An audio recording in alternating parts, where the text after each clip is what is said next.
Welcome to the Future of Teamwork podcast, where we explore cutting-edge strategies to keep teams human-centered, drive innovation, and empower you with the tools and insights needed to help your team excel and thrive in today's rapidly changing world. Your host is Dane Groeneveld, a seasoned expert with over 20 years of experience in enhancing team dynamics and innovation. In today's workplace, how can we harness creative energy to accomplish tasks and drive a team forward? What roles do leaders and team members need to play to go beyond work product and cultivate an energized environment where everyone feels engaged and valued?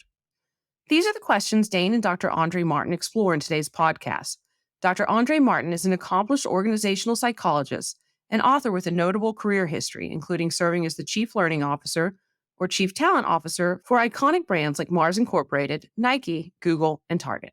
Currently, he's the culture strategist in residence at Joyful, advising C-suite leaders and founders on various topics, including high-performing teams, strategy innovation, employee engagement, culture building, and the future of work. Tune in to discover the following. First, why you shouldn't try to achieve work-life balance.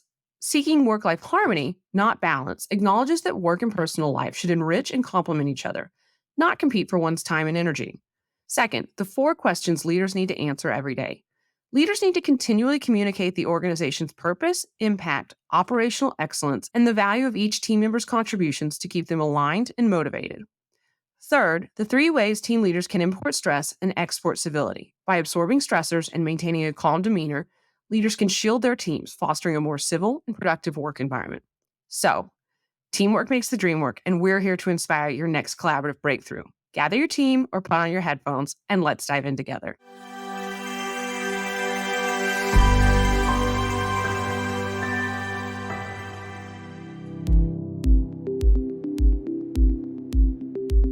Welcome to the Future of Teamwork podcast. My name's Dane Groeneveld, CEO of the Huddle 3 Group. And today I'm joined by Dr. André Martin.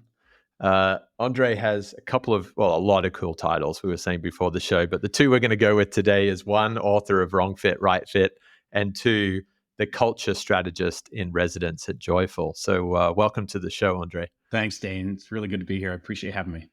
Oh, you bet.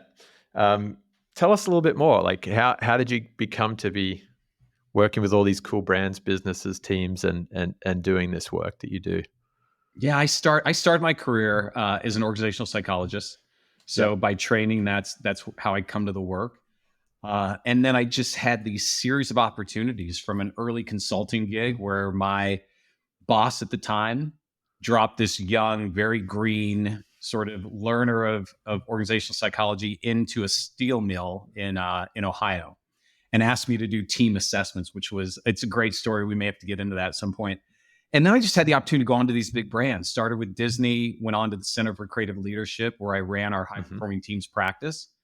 And then on to places like Mars and Nike, Google, and Target in these sort of chief talent, chief learning roles that were really all around culture. And, how do you build a really strong, really high energy place that people want to bring their discretionary effort? Love it. Discretionary effort is a big talking point too. And I think through the last 5-10 years with pandemics, with gig working, with the wellness movement, there's a real question mark there around what are we getting and what are people giving away that we'd like to get. And here's the end of the sentence, Dane. I couldn't agree with you more. Like, the thing I always tell leaders of companies is you got to realize that creative energy is always flowing, right? If you're in a place that you love, you adore, you're committed to, you believe in the purpose, it's all flowing to the company. But in places where we don't feel that same resonance, you got to believe that creative energy, it's going somewhere. It's either going to manage negative emotions, or frankly, they turn off the video and it's going to their side hustle. And that's just the way it is. So I think as a leader, you got to realize it's going somewhere, and you need to capture as much as you can for as long as you can capture it. I like the way you just touched on it. It can go towards managing negative emotions, because that's not a way that most people would associate creativity, but I've certainly felt it in teams that I've been a part of in the past. Could you kind of expand on that a little bit? Yeah, Dane, whether it's in individuals who have a wrong fit or in teams where they're struggling to sort of find their place, that creative energy will go to managing negative emotions. If I'm in a bad place, it takes a lot of creative effort to get up out of bed, to go to sleep Sunday night, wake up on Monday morning, to walk into the office, to try to pretend that I'm engaged in a piece of work or with a team that just doesn't feed me. And then it's also, we have to create coping mechanisms. We have to tamp down stress, try to build resilience. And so that's where I say, like, God, in places where it's just not working for you, you're actually holding back your craft, because all that creative energy isn't flowing to the very thing you want to be able to do in the world, right? That's a great way to look at it. And you're not only holding back your craft, you're probably dragging your family and friends through it, because you've got to go home and vent somewhere. And you're definitely dragging your teammates through it in some way, shape, or form. So it's kind of that everyone's paying a tax. Yeah, we certainly are. And in all the interviews for the book, when people talked about those wrong fit experiences, those wrong teams, they often said, hey, the way that I finally noticed that it was as bad as it was is it started to impact my relationships. I stopped doing the things I enjoy. I stopped being there for my family. They were getting the rest of me, which wasn't much.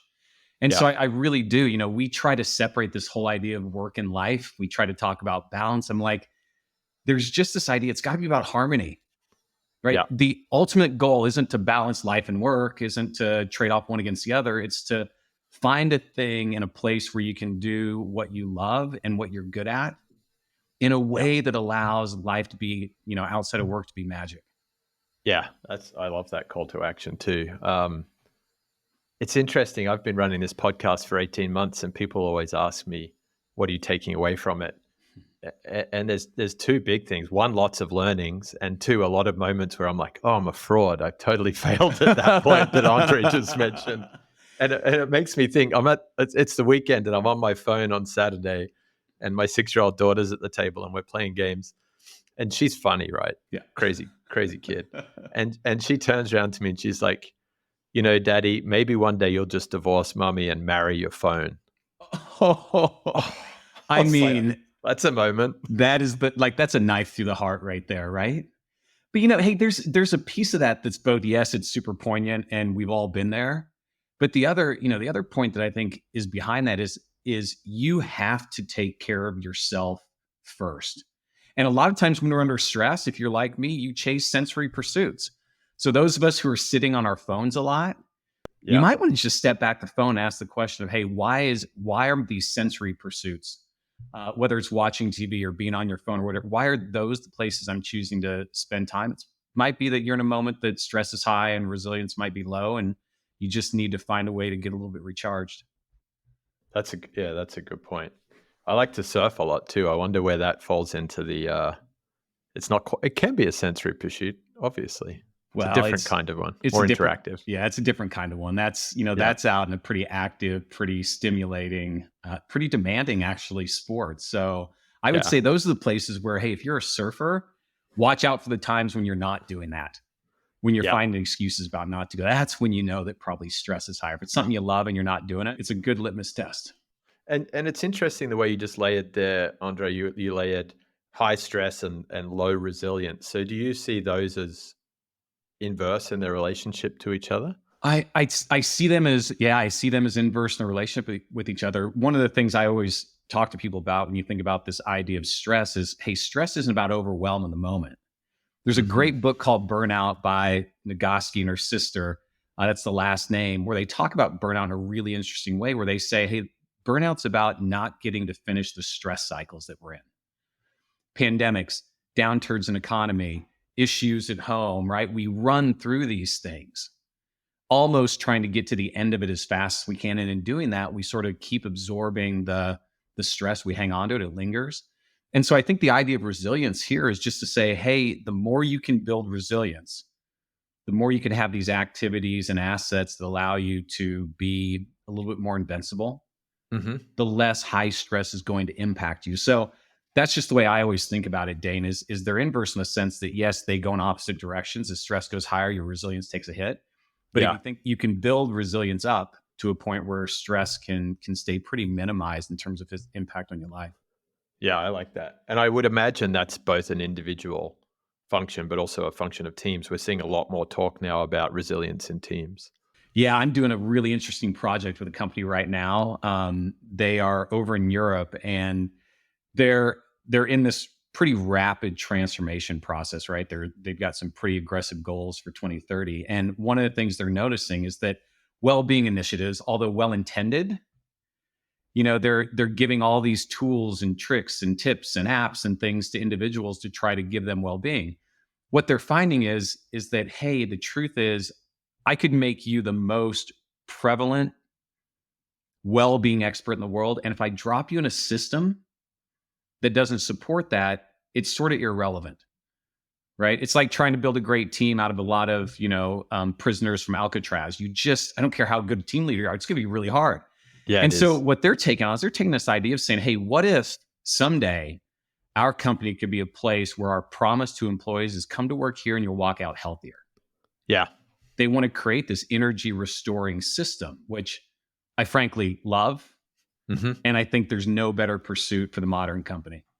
Oh, I love that. And we had Gary Ridge on as a guest, who was the former CEO of WD-40. Yeah. And he does some amazing work and did some amazing work with his company. And one of his big call outs was always, our employees go home happier every day. That's what we're really working towards. I love that. Another line I love, man, I'm going to steal that one, but another line I love comes from Dean Carter, the ex CHRO of Patagonia. And he talks all the time of, hey, there's only one engagement question you need.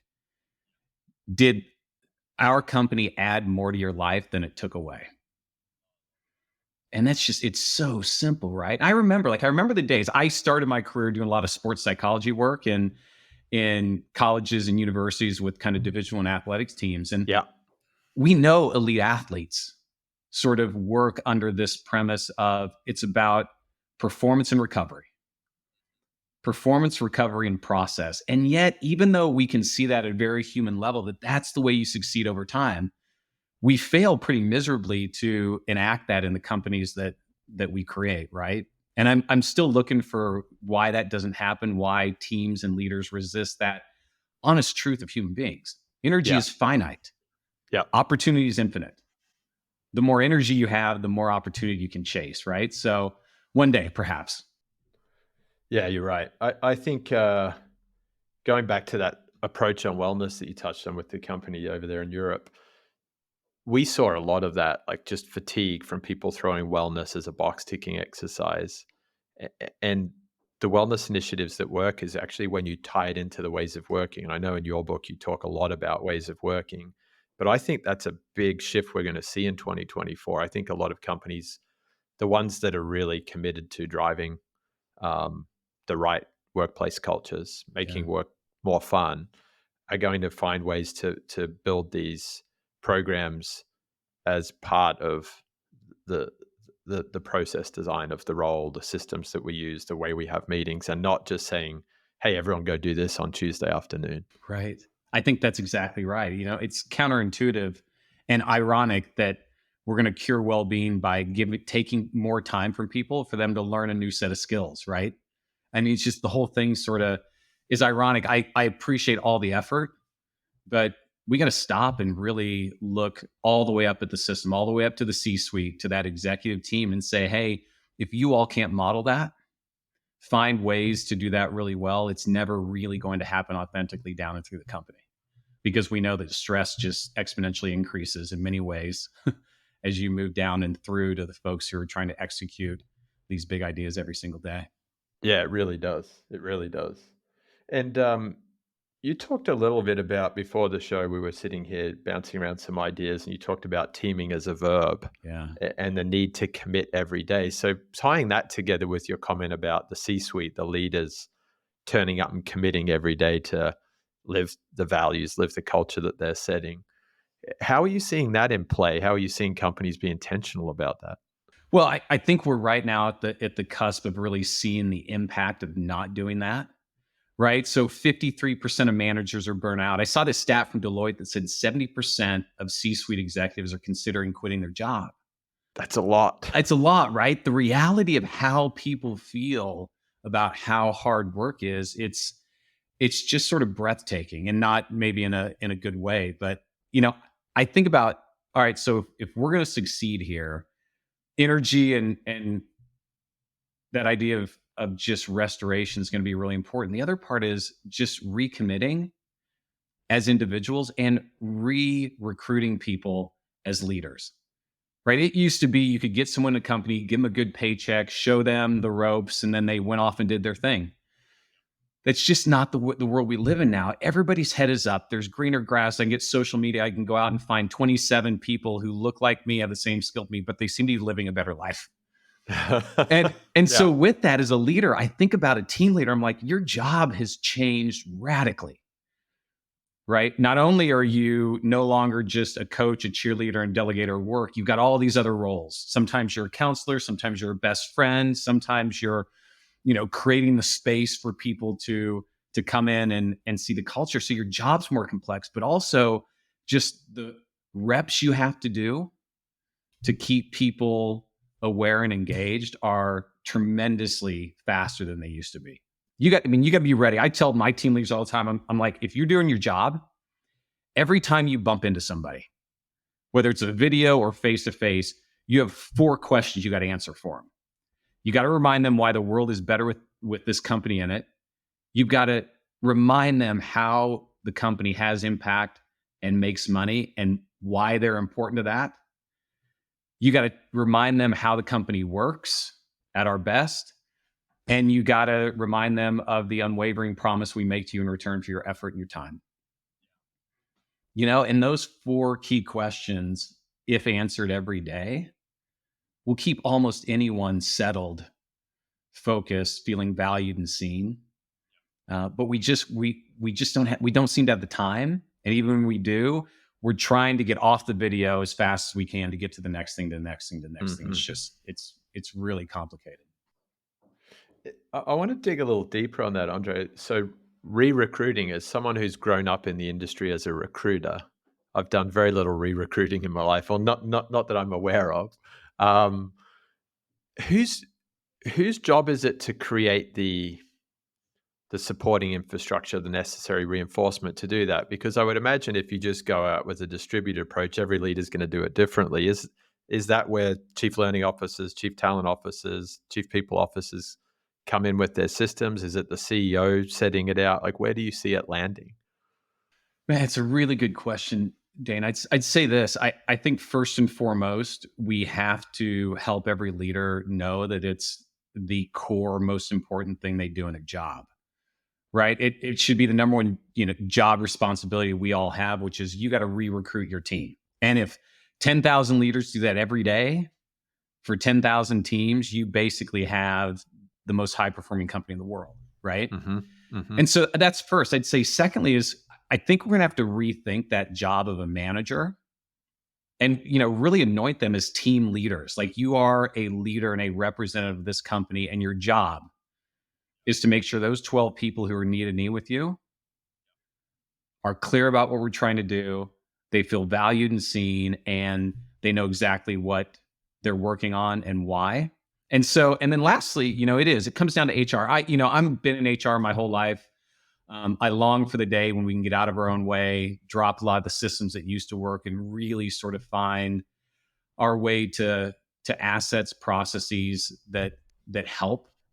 And someday we will. And we're trying every day, I know. But where I really think it falls down is many of the systems we're using weren't built to do this.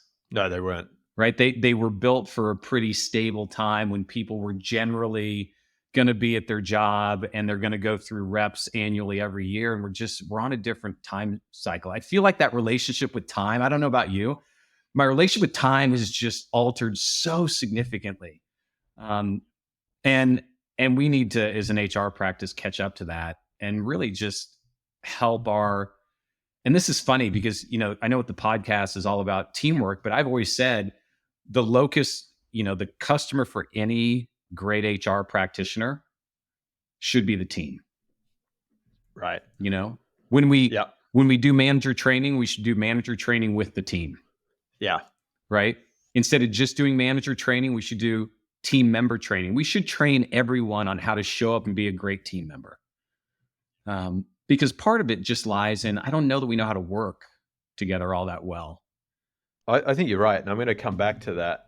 But you said something else interesting there around time, and the construct of time, the pace of time, the availability of time. I actually wrote down today in an internal meeting, I said time and energy are fuel, Yeah. because what I'm finding with our ways of working in that particular business is that we're all racing around trying to do the best work for our customer, and we're all trying to carry a whole bunch of tasks on our shoulders, but we're not stopping and protecting our own time and energy. And so that's causing disruption, confusion, tiredness, and it's ultimately going to impact the quality that we're producing for our team members and for our customers. 100%, Dane. This will be one of the greatest challenges we have in leader modern organizations is time and energy. The rest of it we kind of figured out, strategy and operations, but this whole construct of time and energy, I just don't know that we're as smart as we need to be. No. Because that, you think about time and energy are both finite. Mm-hmm. At least in practice, but maybe not in terms of mindset. We like to believe we can do it all. We like to believe we can squeeze it in. It's our mentality that we bring to work. And so, as we kind of go through our day, is really asking yourself the question of, hey, is this conversation I'm having $1 million conversation?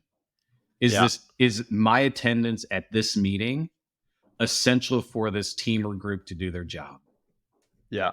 Right.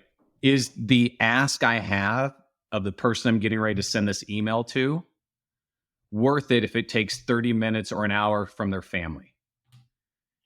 And that idea of intention as we walk into a meeting, intention before we send an email, this idea that, hey, inherently all of those activities we do, they are adding stress to the system. And we just all got to take a beat and ask ourselves, am I helping the issue, or am I just creating more stress? I mean, I remember being in some of the big organizations I work in, and as a leader, I always feared Friday afternoon. Right. Because that's when everybody's going to drop off their stress. Yeah. Right. Everyone's going to send the email to give the update, to end their week, and it's all going to land on my plate. And there's a lot of leaders whose initial reaction to that is, I'm going to send all those emails right back. Right. And one of the things, and this was a guy I used to work with in Mars, used to say this all the time. He was the leader of the pet segment. He used to say, he was a Frenchman, and he used to say, you know what the job of a leader is when you boil it all down? He said, it's to import stress and export civility. Wow. And I'm like, that is money. And if that was the mentality all leaders brought to their jobs right now, I think we could make a significant change pretty quick. Yeah, I think it is. I think that ties really neatly back to your sort of 3 core jobs of a leader. 1, always be re-recruiting. 2, it's team leader first, not functional leader or process leader. And then that third part, building the right HR practices. I think if you think about doing those in the right way, surely that's a pretty good formula for importing stress and exporting civility. Yeah, I would think so. I've held on that one for about 15 years. I think about it every day. Yeah, I like that a lot. And we're talking a lot about behaviors here. We're not talking about tools at work. We're not talking about process redesign. We're talking about human behaviors. I've got to think that there's a lot to that. And I know in your book you wrote about sort of a different take on the job interview. Yeah. Hey, come in and we'll treat it like a family reunion. We're going to let you see how we all behave with each other. Tell me more about what you're seeing there in your research and in your work. Yeah, that sentiment really just came out of a lot of folks thinking and reflecting on their wrong fit experiences. First of all, everyone's had them. I talked to CEOs, most successful you've seen all the way down to everyone's had a wrong fit experience, a time in their life when they just were in a place that felt like they were slogging through mud. Or the way I always like to hear it described is they felt like everyone has a secret decoder ring to success except for you. Right. Yeah. It was a brilliant one. The interviewer said that. But the deal with that was when I asked the question of, okay, so break this down for me and tell me the minute you knew. And I was expecting like the 90-day mark or 3 months in, and they all almost universally said, you know what, I knew it at the interview and I just didn't pay enough attention. Wow. Right? Because in the end, those interviews are first dates and we're all in our best behavior and there's still cues. You get slight little senses that something's off or that didn't feel right or that was kind of a strange practice by the recruiting team or, man, why did they show up in this way? But when we're motivated to make a decision, when we love the brand, the title's better, we're getting a little bit more pay, or frankly, someone just loves me and that feels really good, we ignore all the information to the contrary. That confirmation bias kicks in and we end up putting blinders on. Right. And so, I really want our interviews to be very different. I wish they started not from me talking to you about all the things I've done, but you asking me or telling me, here's how our company works. Is this your brand of crazy? I love that. Because if so, come on, you're going to love it here. And then even better, if you have these capabilities, man, we need that. If you have those, it's going to get even better. And last but not least is here's the first couple projects we need you to work on. Is that in your wheelhouse? Is that something you're really good and you love to do? And then it's like, done. But we seem to do this, Dane, which I find really odd now that I talk about it. And it's all with no ill intent or malice. But what we tend to do is we tend to hide the idiosyncrasies, the places where we know we're maybe not working as well as we should, the things that we're scared that people may not like about the company. And what's funny is if I take the job, I'm finding that stuff out anyway. Yeah. You can't hide for long. No. And so why wouldn't you want to tell me up front so I at least make an informed decision? Because when you don't tell me or I don't know, you know what happens on my first day when I find out? Anger. You just took a person who the night before sitting with their best friend or spouse, they were saying, I can't wait to go to work for Dane. It's so cool. Such a good interview. I'm so pumped. And then they get there and you've just taken their feet out from under them because what you presented didn't match what they had. And I'm like, why do that? It makes no sense. We might as well be a little bit more vulnerable, a little bit more authentic. And in the end, there's someone out there who loves you, just like there's a partner for everybody in the world, right? Yeah. Yeah. That's a good viewpoint on it too. Like I've always heard the concept of setting people free if you're an employer and someone's not working out, but there's also a call to action there for the individual employee to say, hey, if you're on a team that is wrong fit, set yourself free. Don't wait for them to set you free.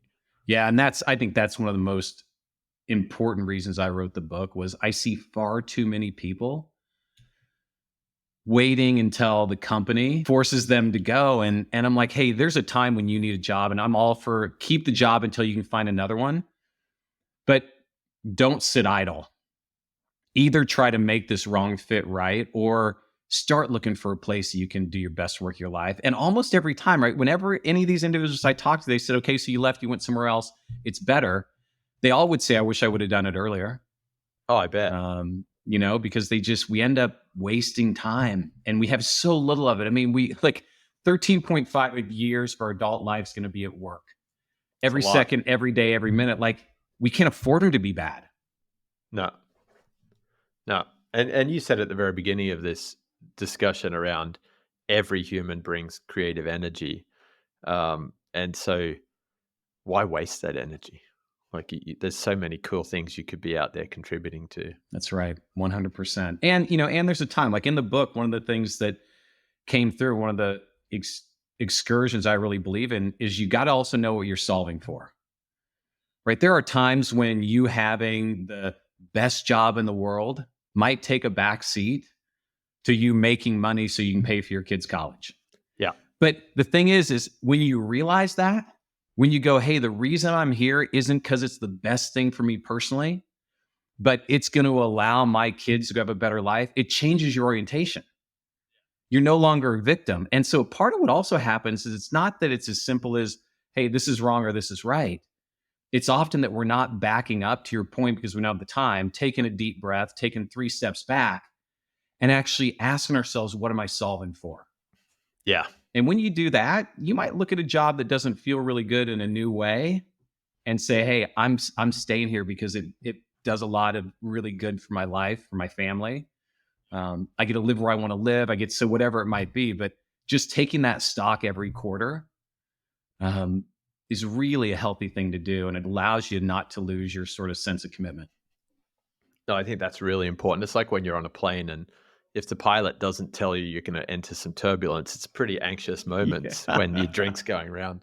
But if they're like, hey, we're going to stop the drink service, we're clipping on our seatbelts and 10 minutes we'll be through this, you relax. You don't mind the bumps. It is such a great metaphor. I've never heard that, Dane, but like it's a great metaphor for not like for personal reflection. It's a great metaphor for change, right? So many times our employees aren't informed about the change that are happening. If you just told them, hey, we're going to have to make some layoffs, it's going to be hard. Like they're going to be so much better coming through that process or whatever it is. We have to make a strategic pivot. We've got to reduce our budgets. Like the earlier you can tell them, the more they can come along the journey with you and be in support, hold your hand when you hit turbulence, right? Yeah. And maybe even use some of that creative energy to help you solve for it, right? 100%. 100%. That happens.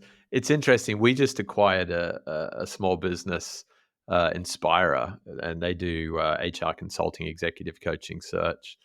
And it's probably the hardest change management effort I've ever led because I'm leading professionals who do change management for a profession. So like the bar's up here. 100%. And they just keep asking for it. They're like, we don't need to know the answers. In fact, we'd like to know what you don't know and you're thinking about because we just don't want any surprises. And they're just so alert to that. And it's refreshing and it's exciting and it's hard, but it's pretty cool. It's a great lesson of leadership when you finally realize that a little vulnerability can be one of the greatest gifts you can give to a team that's trying to do really hard things. Yeah. They actually want to know that it's not okay. They want to know that you are human. They want to know that you don't have the answers. They want to know that you're struggling to figure things out. And the less they see that, the less they trust that A, you're real, and B, that you're telling them the truth. Because nobody has it all together, right? I mean, this is the one thing COVID and all this has taught us. Nobody has it all together. No. Nobody's house is perfect. And so I think if we can, as leaders, accept that and walk in, you just, you're going to get people asking you, what do you need and how can I help? Yeah. Oh, I think that's really important. And I think I also heard or read in some of your work around focusing on the capability gap in a team. Don't recruit for a skill set, someone who's had this experience in your industry doing exactly what you're about to do. Really look for the capability gap and recruit that into the team. That's an interesting way to make recruiting and onboarding a new team member into a team sport. Yeah. Hey, again, it comes from all my work in sports psychology. So when I used to do succession in, places like Nike and Google and the like, one of the key questions was you had to answer is, who is the leader? What skills do they have? What are they missing, frankly?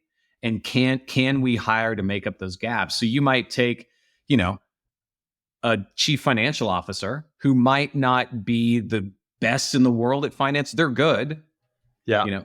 But they had these other skills that were just missing on the team.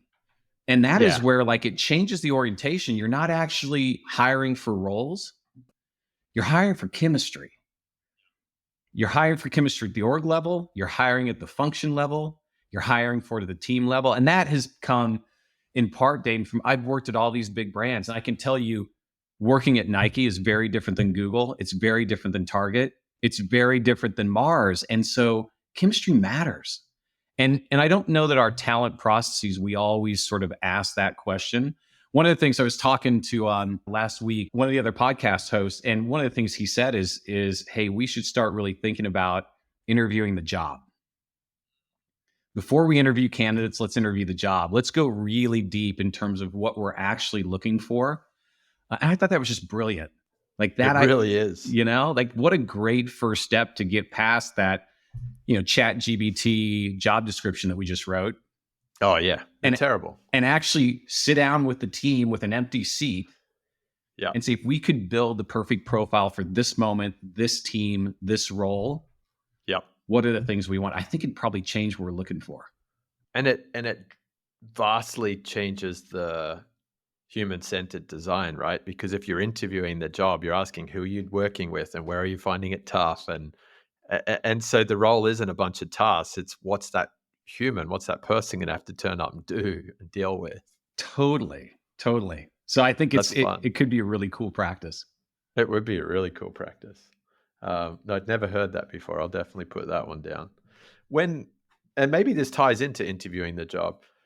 When you're seeing new team members come into, leading edge teams or key executive roles in critical teams in an organization, we're starting to see a lot more onboarding coaching going on, not just traditional orientation, but really coaching the candidate, but also the leader and some of the team members through that change.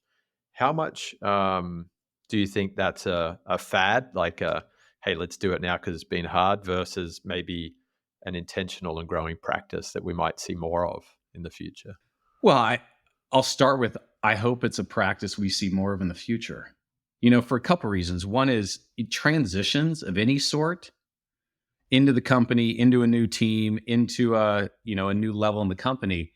They are the places of the greatest opportunity to learn, right? Because think about it. I'm leaving one space and I'm coming to another. I'm in this space between no longer and not yet. I'm a little nervous about what I'm getting ready to do, right?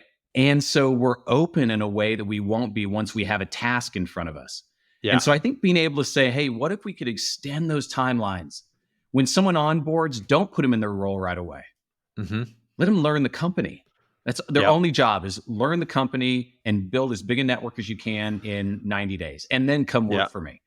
Right? Or when we move to a new team, what if that space is you go back home and you get re-recruited back to the purpose, back to how we work, back to how we make money. You get a little bit of self-awareness. Maybe at the furthest edge, we even build some resilience in you. That time, we see as a hit on the bottom line. Dude, that's top line value all day long. Big time. And we just, again, I watch everybody that makes these transitions. They're like, I'm doing 2 jobs at once, hanging on to my old job, moving to my new one. I've got one foot in both spaces. I'm like, how do you expect to be a success? I see that sometimes. You get coaching clients, and I'm like, I can't help you.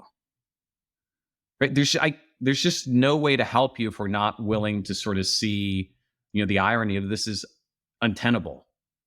Right? You're just going to be average until you get yourself out of this. So the only thing you have to do right now is to get yourself clear. Yeah. And even better is get yourself clear and give yourself 2 weeks before you restart. So those transitions, Dane, I think will be places where we'll spend a lot more time.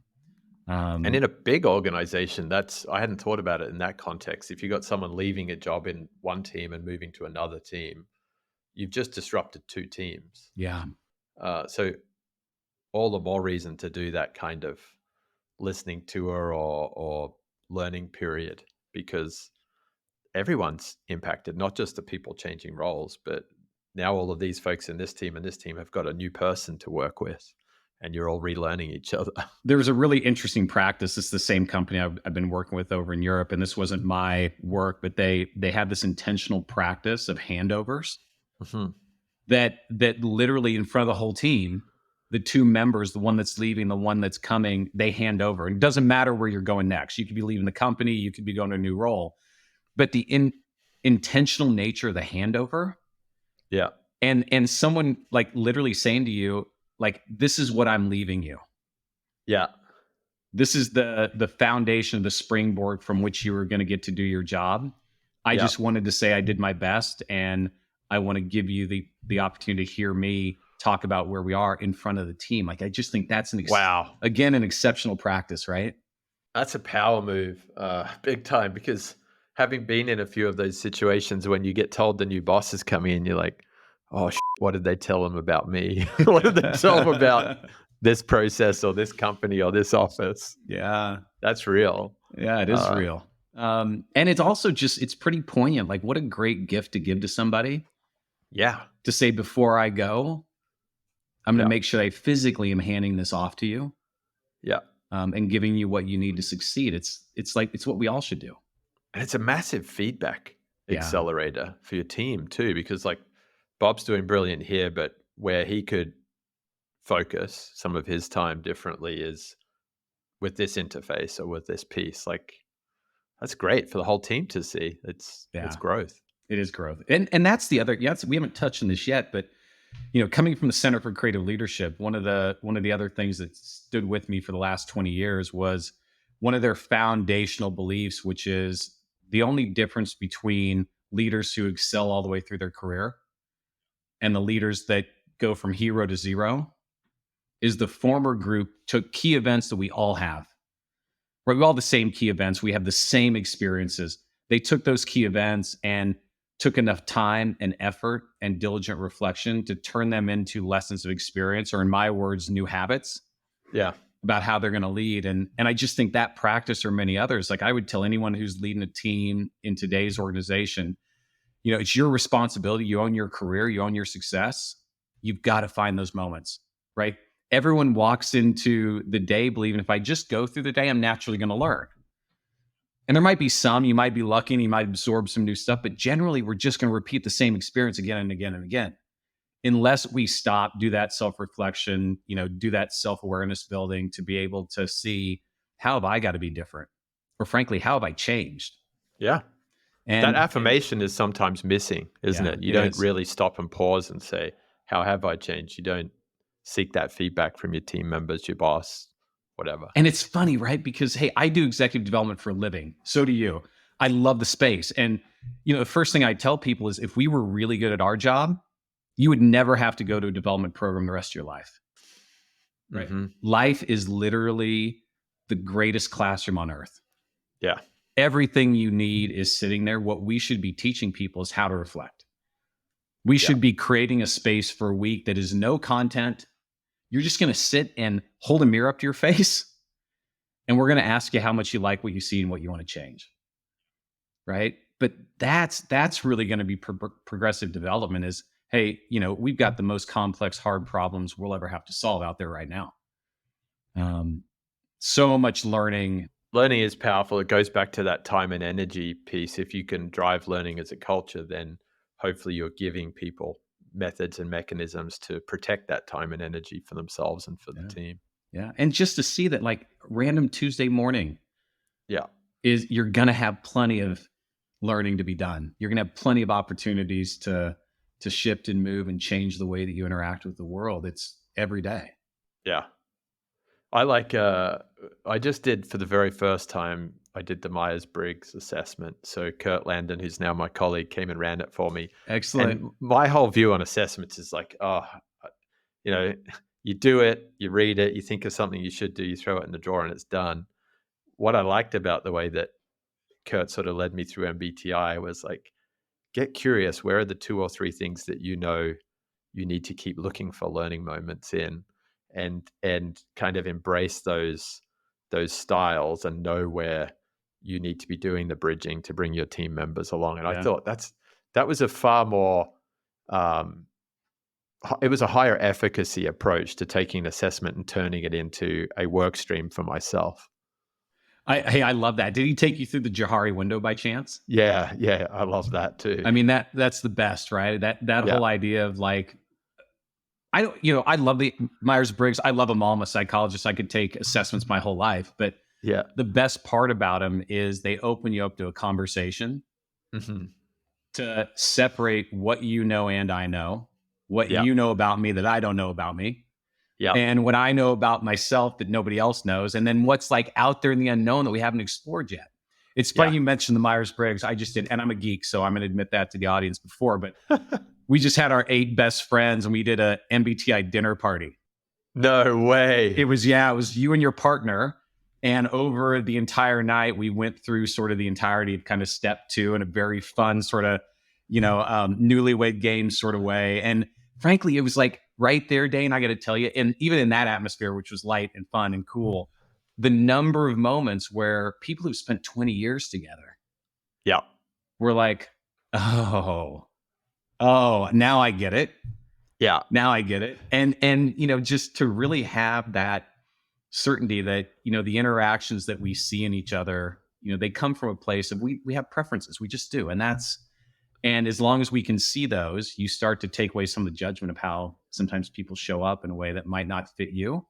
Yeah. But clearly is inside their preference. And so you know, let them roll. It's so funny because we talked about that last week. We talked about MBTI in the couple at home, and we talked about the perceiving and the judging. So like, I'm a high P, my wife's a high J. She's very organized and box ticking. I'm a little bit scrappy and gut instinct. And we run into those problems in the house all the time, particularly on a weekend. Get to Saturday morning, and Claire really wants to go out and start cleaning out the garage, and I want to just make a call at the last minute to go and have a late breakfast, and it's just like clash. And this is what I love, right? Whether you like preference instruments or not, I tell any team leader in the world, understand that, like we said at the top of the hour, probably 90% of the problems you are leaning into have to do with the fact that we either have different styles of work or we have different interpersonal needs. And someone's not getting something met in that moment. And then it turns into an issue around the task or your work or quality. But it's rooted in working together is hard. It takes effort, intention, it takes attention. And often we want the whole world to work how we work. And that's just not realistic as a leader. The one thing you give up as a leader, or you should give up, is that, hey, you're no longer creating those lightning strikes.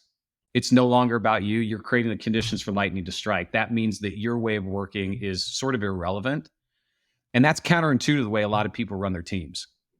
Yeah, particularly entrepreneurs in small businesses. I think they can fall into that lightning strike mentality pretty quickly. Yeah. Which brings me to a final question for you. You said something before the show which really caught my eye. You said there is a shift, there is a need for us to be thinking not about training the leaders, but training the teams on what it is to be a team member.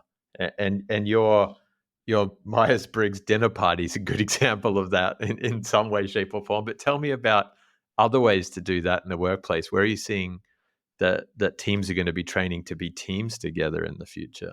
Well, I don't know that I'm really seeing it yet, but I'll tell you where it comes from. I spent a lot of my career in coaching and creating and doing manager training, which is vital, right? Our managers are farly too underskilled for the jobs we're asking them to do, and they are essential to our growth. So if you're a manager out there, I see you, I value you, I wish we were doing more for you.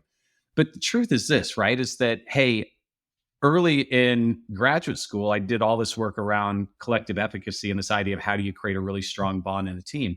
And one of the realizations in that work was that teams that are trained together, what they actually do is they separate knowledge. If I'm watching you dig into something really deep and I'm in a training session, I don't have to, Dane, because I know that it's in the library. And so it always became counterintuitive to me, like, why are we training managers to run great teams, but not training team members to be great in the environment? And the funny thing is everybody in the company is on a team. The CEO is on a team and the new joiner walking in the door. And none of them got trained on how to be great in that moment. How do you give up control? How do you create space for other people? How do you give feedback in the moment so we can orient the way that we're doing things? How do you show up and just be a positive force to help move the agenda forward? Like, if we just did that, I think we do a lot of good in terms of the way that our teams are currently running and how hard work feels. Yeah, I don't disagree. And I'd be intrigued to know, like, where I would think places like the military, certain sports teams probably do a better job than organizations in the world of work. But there must be some stuff. I think athletic teams in the military, I mean, you look at special forces, they do a lot of that work around, hey, I have my primary role and another role. I never leave a person behind. We're all like, they teach those sentiments. And also sports teams, right? The greatest teams on earth found a way of working together that maximized everyone's skill and their potential on any given Sunday, right? So I think there's a lot we could borrow from thinking about that idea of how do we train ourselves to be really great. I was just funny. We'll end here, but I was talking to my son just on Sunday, who's a freshman in college. Nice. And every one of his grades is dependent on a team project. And he's like, Dad, he's like, nobody knows how to do this. He's like, I don't know how to do this. Like, how do you show up on a team and really be good? I'm like, they're teaching you, kind of putting your feet in the fire and teaching you how to do it right now. But that'll be the ultimate thing that you'll continue to struggle with and try to figure out as you move is And I wish even then, like, we should be teaching it right there, right? Before your first team project as a freshman in college, you should have some training on how to be a great team member. I think we could bring it into grade school, to be honest. There you go.